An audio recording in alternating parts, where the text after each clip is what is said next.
আমি টাকা দিয়ে কি করব? আমার সন্তান তো নাই। গত বছর 19 তারিখে মারা গিয়েছে। আমি রংপুর থেকে 18 তারিখে চলে আসছি। কেন জানি মনে হলো আমি প্রিয়কে ঢাকায় পাবো। আমি কিছুতেই 18 তারিখ থাকতে পারিনি। তো একটা মা কিন্তু 19 তারিখে থাকতো, দোয়া দরুদ সবকিছু আমি সব ব্যবস্থা করে দিয়েছি। আমি কাউকে বলতে পারিনি যে আমি পালিয়ে আসছি। 19 তারিখ সারাদিনে আমি ভাবছি যেন 5টা না বাজে। আসলে একটা মা হয়ে এই কথাগুলো বলা অনেক কষ্ট। আমার ছেলে মারা যাওয়ার পরে আমি বুঝলাম আমার ছেলের অনেক বন্ধু, অনেক বড় ভাই, অনেক ছোট ভাই, বাচ্চাগুলোর মাঝেই প্রিয় বসে আছে। আমি যেখানেই যাই আমার কাছে মনে হয় প্রিয় আমাকে হাত ধরেই নিয়ে আসছে, আমার পাশে বলতেছে আম্মু চলো। আমাকে অনেক জায়গায় নিয়ে যেত, আম্মু চলো তোমাকে একজোড়া স্যান্ডেল কিনে দিব। আমি লাস্টে ওর সঙ্গে আমি স্যান্ডেল কিনতে যাইনি, কিন্তু ওকে একজোড়া জুতা কিনে দিয়েছিলাম। ও প্রায় জুতো হারাতো আর স্পঞ্জ পরে বেড়াতো। তা আমি বললাম আমার ছেলে বাবা, আমি আমার ছেলেটাকে সবসময় একটু স্মার্ট দেখতে চাইতাম। যখন 21 তারিখে ওর জুতোগুলো ওর বন্ধুরা নিয়ে গেল রংপুর, 21 জুলাই ওর মাটি হয়েছে। জুতোটা পুরো অক্ষত, রক্তে ভরা। সেদিন জুতোটা হাতে পেয়ে বলেছিলাম বাবা তুমি আমাকে জুতাটা ফেরত দিয়ে গেলা। আমি বকছি বলে, কারণ ও জুতো ও খুব হারাতো আর হাসতো, বলতো আম্মু আরে আমি তো নিজেই ফকির, জুতাটা নিয়ে গেছি বাবা একজোড়া ভালো স্যান্ডেল রেখে যায়, আম্মু এমন সেরা স্যান্ডেল রেখে যায় যে হাঁটতেই ছিঁড়ে যায়, বলে ও খুব হাসতো আর আমি রেগে যেতাম। যখন ভিডিও ফুটেজগুলো আমি দেখলাম যে গুলি লাগলো, পড়ে গেল, ওকে টেনে হিঁচড়ে নিয়ে গেল, আবার ওকে অনেক দিন দূরে নিয়ে গেল, ল্যাবেডের সামনে আনলো, পুলিশ ওকে ঢিল দিয়ে গাড়িতে তুললো। সেখান থেকে রাত 1টার সময় যখন ওকে পেল, পরের দিন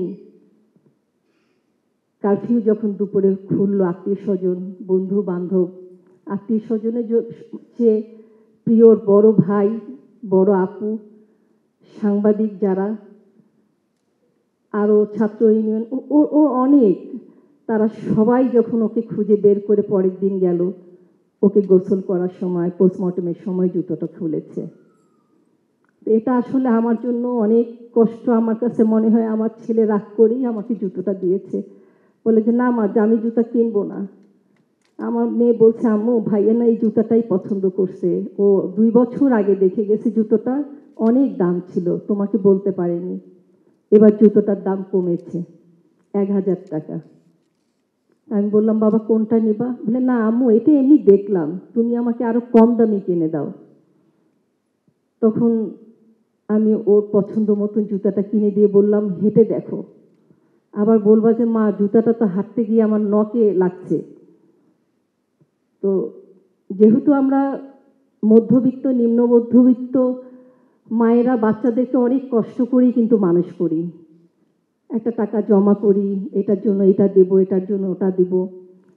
তখন বললাম যে দেখো, একটু রাগ করেই বললাম এটা জুতা কিন্তু অফিস আদালতে পরে যাবা বা ঢাকায় গিয়ে আরো 2 জোড়া জুতা কিনবা যেটার জন্য তুমি রাভ ইউজ করবা। রংপুর থেকে ও খুব গুছিয়ে আসলো, ওর মেয়ের সঙ্গে 2 মাস কাটালো, আমাকে অনেক কথা অনেক গল্প করলো। আমি যেহেতু উদ্যোক্তা, ও ওই 2টা মাস আমাকে ঘুমাতে দেয়নি। 3টা 3:30টার সময় পা টিপে দিবে, মাথা টিপে দিবে, আম্মু তুমি যে আগে মোম বানাতে, দেখো এখন সবাই কত কিছু পেজ খুলছে, কত কিছু করতেছে, তুমি করছো না। আম্মু নকশি কাঁথা দিয়ে আমাকে ডায়েরি বানিয়ে দাও, তুমি না টাই করো, এটা দিয়ে আমাকে ডায়েরি বানায় দাও। আমি বললাম এগুলোর মানুষ কেনে? আম্মু ঢাকায় এগুলোর অনেক দাম, এটা কেনার মতন জায়গা আছে, তুমি আমাকে করে দাও। যে আম্মু আমার একটা ভালো মোবাইল লাগবে, যে ওয়াটারপ্রুফ, আমি এবার গিয়ে কাজ করব, আমার একটা ডেস্কটপ লাগবে। আমি বললাম, বাবা এখন তো এই মুহূর্তে টাকা নাই, আমি আঙ্কেলকে বলবো, আঙ্কেল কিনে দিবে। আমার সঙ্গে গিয়ে অপ্পতে আমার পরিচিত, ও মোবাইলটা নিল ঠিক ওর টাকা দিয়ে, 15,000 টাকা। এই টাকা দিয়ে ওখানে মোবাইলটা 10,000 টাকা দিয়ে বুক করলো। মোবাইলটা দেওয়ার কথা ছিল 16 তারিখে। আমাকে বললো, আম্মু তুমি আমাকে পাঠাই দিও। 15 তারিখে তো ঢাকা উত্তাল।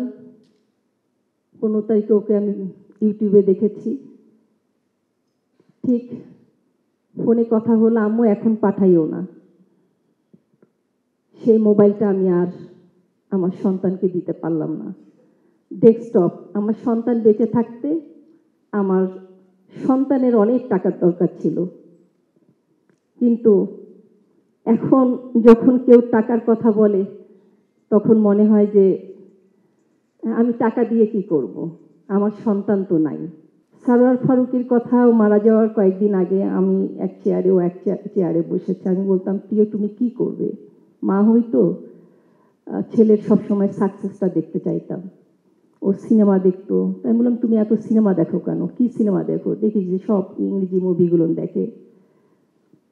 একদিন আমাকে দেখাচ্ছে, দেখো মা, এই সাংবাদিক এই ছবিটা তোলার পরে সে আত্মহত্যা করেছে। আমি বললাম, তুমি এসব কি দেখো? তুমিও কি এই টাইপের কিছু চিন্তা ভাবনা করতেছো নাকি? আমি একটু দুষ্টুমিও করতাম। তো আমাকে সারোয়ার ফারুকের কথা কি জানি বললো। তা আমি বললাম, তুমি এগুলো সিনেমাটোগ্রাফি বাদ দাও তো, এগুলো এই নায়ক নায়িকার সঙ্গে ছবি তোলা, ইয়ে তোলা, এগুলো দরকার নেই বাবা। তুমি কোথায় কোথায়, আমি তো আসলে বুঝতাম না যে এটা একটা অনেক বড় একটা জায়গা শিল্প মাধ্যমের। তো আমাকে শেষ পর্যন্ত বলতে পারিনি। আমার মেয়ের সঙ্গে গল্প করেছে যে আমি দেখা করেছি, আমাকে যেতে বলেছে। আমি এটা জানলাম যখন সারোয়ার ফারুকের সঙ্গে আমার প্রধান উপদেষ্টার কার্যালয়ে দেখা হয়েছিল। উনি যখন প্রিয় কিভাবে দাঁড়িয়ে কথা বলে যখন বলল, তখন আমি মনে হলো ও তো সেদিন আমাকে এই কথাটা বলতে চেয়েছিল, কিন্তু আমি শুনিনি।